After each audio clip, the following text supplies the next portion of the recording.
નમસ્કાર દોસ્તો, સ્વાગત છે તમામ મિત્રોનું અમારી ચેનલ હસમુખ એમસીએસ વાળાની અંદર। રેશન કાર્ડ ધારકો આતુરતાથી રાહ જોઈ રહ્યા હતા તે આજે મિત્રો ન્યૂઝપેપરની અંદર માહિતી આપી દેવામાં આવી છે।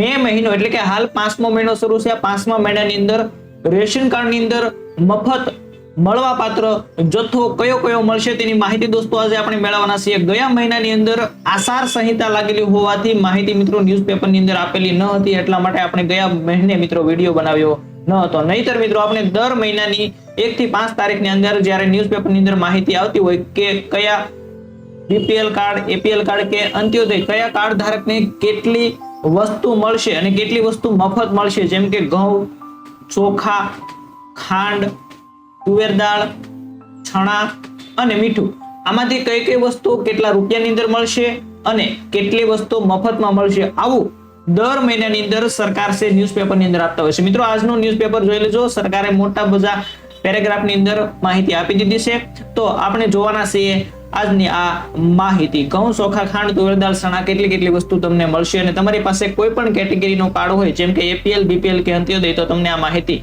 ઉપયોગી થવાની છે। શરૂઆત કરીએ દોસ્તો આજના આ વિડીયોની એ પહેલા ખાસ કરીને રેશન કાર્ડ ધારકો માટે મહત્વની અપડેટ છે। આ મહિનામાં તમને મફત મળવાપાત્ર અનાજ અને ઘણા બધા રેશન કાર્ડ ધારકોને 50 કિલો થી વધારે પણ મફત અનાજ મળવાનું છે। કયા કાર્ડ ધારકોને આ અનાજ મળશે તેની માહિતી મેળવવાના છે અને મિત્રો આપણે માહિતી મેળવી રહ્યા છીએ 5મો મહિનો 2024। આ મહિનાની અંદર તમને કઈ વસ્તુ મફતમાં મળશે તેની માહિતી દોસ્તો આપણે મેળવીશું। સૌપ્રથમ જોઈએ તો કે આ માહિતી છાપાની અંદર આપવામાં આવેલી છે, ત્યાંથી લેવામાં આવેલી છે, તેનો સ્ક્રીનશોટ લઈને મિત્રો તમારા સમક્ષ રજૂ કરવા જઈ રહ્યા છે। મે એટલે કે 5મો મહિનો 2026 ની અંદર મળવાપાત્ર અનાજનો જથ્થો, તેની અંદર કેટેગરીની વાત કરીએ કઈ કેટેગરીના લોકોને કેટલું અનાજ મળશે તો કે અંત્યોદય, જેને આપણે મિત્રો એએવાય કાર્ડ કહેવામાં આવે છે, અંત્યોદય કેટેગરીના જે કાર્ડ ધારકો છે તેમને ઘઉં મળશે, ચોખા મળશે તો કે કેટલા મળશે? ઘઉં વ્યક્તિ દીઠ, જો તમારી પાસે અંત્યોદય કાર્ડ હોય એટલે કે એપીએલ કાર્ડ હોય અને વ્યક્તિ દીઠ એટલે કે તમે માત્ર ને માત્ર 2 વ્યક્તિ હોય, કોઈ 5 વ્યક્તિ હોય, 10 વ્યક્તિ હોય તો અહીંયા કાર્ડ દીઠ 15 કિલો અથવા તો વ્યક્તિ દીઠ કેટલું મળશે તેની પણ માહિતી 15 કિલો અહીંયા મળવાપાત્ર થવાનું છે। ઘઉં 15 કિલો મળશે। ત્યાર પછી ચોખા, ફોર્ટિફાઈડ ચોખા છે તે 20 કિલોગ્રામ મળવાના છે। તો મિત્રો કેટલું અનાજ થયું? 20 ને 30 ને 35 કિલો અનાજ છે તે એમને મળવાપાત્ર થવાનું છે। ત્યાર પછી અગ્રતા ધરાવતા કુટુંબો જેમ કે બીપીએલ છે, અંત્યોદય છે તેવા કુટુંબો છે તેમને વ્યક્તિ દીઠ 2 કિલો અહીંયા ઘઉં મળવાપાત્ર થવાના છે, એટલે કે 10 વ્યક્તિ હોય તો 20 કિલો ઘઉં મળશે અને ચોખા તો કે 10 વ્યક્તિ હોય તો 30 કિલો ચોખા મળશે। તો મિત્રો અગ્રતા ધરાવતા કુટુંબો છે તેમને અહીંયા 30 કિલો અનાજ 50 કિલો અનાજ છે તે એકદમ મફતમાં મળવાપાત્ર થવાનું છે। કેટલું? 50 કિલો। અહીંયા મિત્રો તમામ જિલ્લાઓ માટે સરખું રહેશે તેવું સરકાર શ્રી દ્વારા આની અંદર કહેવામાં આવેલું છે। તમામ જિલ્લાઓ માટે આ લાગુ પડે છે, એટલે કે ગુજરાતના તમામ જિલ્લાઓની અંદર સરખી છે અગ્રતા આપવામાં આવી છે। ત્યાર પછી માહિતી મેળવી આપણે દોસ્તો મે મહિનાની અંદર તો કે રાષ્ટ્રીય અન્ન સલામતી કાયદા 2013 હેઠળ એનએફએસએ હેઠળ મળવાપાત્ર વિતરણ વ્યવસ્થાની જાણકારી અહીંયા સરકાર દ્વારા આપી દેવામાં આવી છે। મિત્રો અહીંયા તમે જોઈ શકો છો આ અંતર્ગત મે મહિનો 2026 માસની અંદર વિના મૂલ્યે અનાજ વિતરણની જાણકારી સરકારે મિત્રો ન્યૂઝપેપર એટલે કે છાપાની અંદર આપેલી છે। ખાસ કરીને આપણે જ્યારે છાપાની અંદર માહિતી આવે એકદમ સચોટ અને સાચી ત્યારે જ વિડીયો છે અપલોડ કરતા હોઈએ છીએ, કોઈ ખોટી માહિતી અપલોડ કરતા નથી। હવે બીજી વસ્તુ મળે છે ઘઉં ચોખાની। આગળ આપણે વાત કરી તો કે વ્યક્તિ દીઠ મિત્રો ઘઉં છે 2 કિલો મળે અને ચોખા 3 કિલો મળે છે। હવે બીજી વસ્તુ મળે છે જેમ કે તુવેર દાળ, છણા, ખાંડ અને મીઠું, તે કઈ રીતે મળે તેની વાત કરીએ તો તુવેર દાળ એનએફએસએ કુટુંબો છે તેમને કાર્ડ દીઠ 1 કિલોગ્રામ મળે છે। કેટલી? તુવેર દાળ તે 50 રૂપિયાના ભાવે આપવામાં આવે છે।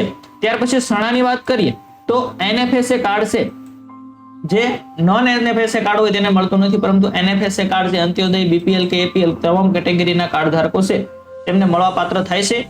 કાર્ડ દીઠ 1 કિલોગ્રામ 30 રૂપિયાના ભાવે મિત્રો, કેટલા? 30 રૂપિયાના ભાવે છણા 1 કિલો, એ પણ મિત્રો પેકેટની અંદર, ગયા વખતે પેકેટની અંદર આપ્યું હતું ગયા મહિનાની અંદર, તો આ વખતે પણ હવે મિત્રો પેકેટની અંદર તમને 1 કિલો છણા મળવાપાત્ર થશે 30 રૂપિયાના ભાવે, એ સડેલા હોતા નથી।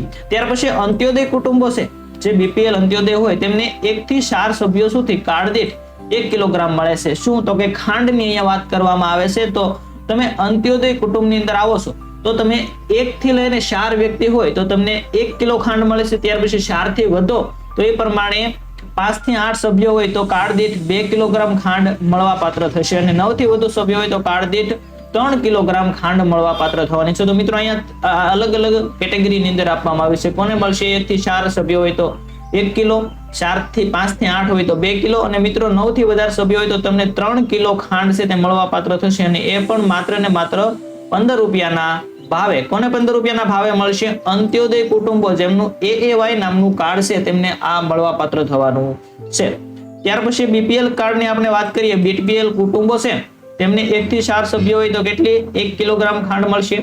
ત્યાર પછી 5 થી 8 સભ્યો હોય તો કાર્ડ દીઠ 2 કિલોગ્રામ, અને 9 થી વધારે સભ્યો હોય તો 3 કિલોગ્રામ. મિત્રો બંનેને સરખી ખાંડ મળવા પાત્ર થવાની છે, પરંતુ અહીંયા ભાવની અંદર ડિફરન્સ જોવા મળે છે. તો કે 22 રૂપિયાની કિલો ખાંડ મળવા પાત્ર થશે, અને અંત્યોદય કાર્ડ ધરાવે છે તેમને 15 રૂપિયાની કિલો ખાંડ મળવા પાત્ર થાય છે. તો ખાસ કરીને BPL કુટુંબોને 22 રૂપિયે ખાંડ મળવાની છે 3 કિલોગ્રામ. અને હવે મિત્રો મીઠાની વાત કરીએ તો મીઠું દર વખતે તમામ લોકોને મળવા પાત્ર થાય છે. NFSA કુટુંબો હોય કે અંત્યોદય કુટુંબો હોય કે પછી BPL કુટુંબ હોય, તમામ કેટેગરીના લોકોને કાર્ડ દીઠ 1 કિલોગ્રામ ખાંડ છે માત્ર ને માત્ર 1 રૂપિયાની અંદર આપવામાં આવે છે. કેટલા? 1 રૂપિયાની અંદર ખાંડ આપવામાં આવે છે.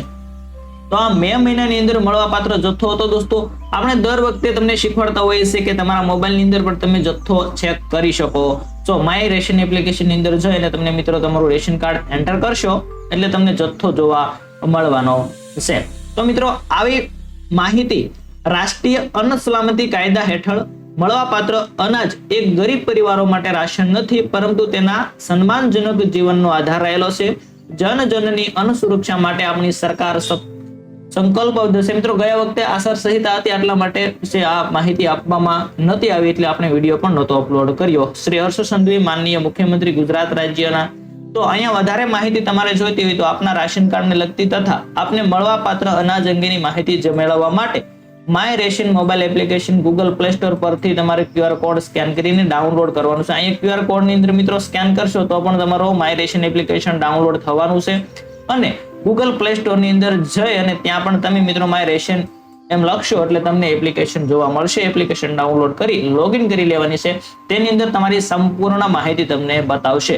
અને જો ભાઈ તમને કોઈ પણ પ્રશ્ન હોય, કોઈ તમારે ફરિયાદ નોંધાવી હોય તો અહીં નંબર આપવામાં આવેલો છે. લાભાર્થી પુરવઠાને લગતી ફરિયાદ પણ નોંધાવી શકે છે. તેની માટે હેલ્પલાઇન નંબર આપવામાં આવેલો છે 1800-233-5500. આ નંબર પર તમે કોલ કરીને તમારી કોઈ પણ ફરિયાદ છે નોંધાવી શકો છો. અથવા તો બીજો નંબર છે મિત્રો 69 ત્યાર પછી ત્રીજો નંબર છે 14-445. આ બધા નંબર ઉપર તમે મિત્રો કોલ કરી શકો છો, અથવા તો માય રેશન એપ્લિકેશન દ્વારા પણ તમે એપ્લિકેશનની અંદર ફરિયાદ નોંધાવી શકો છો. તમારા ફરિયાદનું ચોક્કસ 100% નિવારણ આવતું હોય છે. તો દોસ્તો આવી માહિતી અમે દર મહિનાની શરૂઆતની અંદર લાવતા હોઈએ છીએ, અને રેશન કાર્ડની કોઈ પણ નાની એવી અપડેટ હોય તો દરરોજ વિડીયોની અંદર તમને અપલોડ કરતા હોય છે. દોસ્તો આવી માહિતી માટે ખાસ કરીને અમારી ચેનલ સાથે જોડાયેલા રહેજો. ફરી મળીશું નવી માહિતી સાથે. ત્યાં સુધી તમામ દોસ્તોને જય હિન્દ.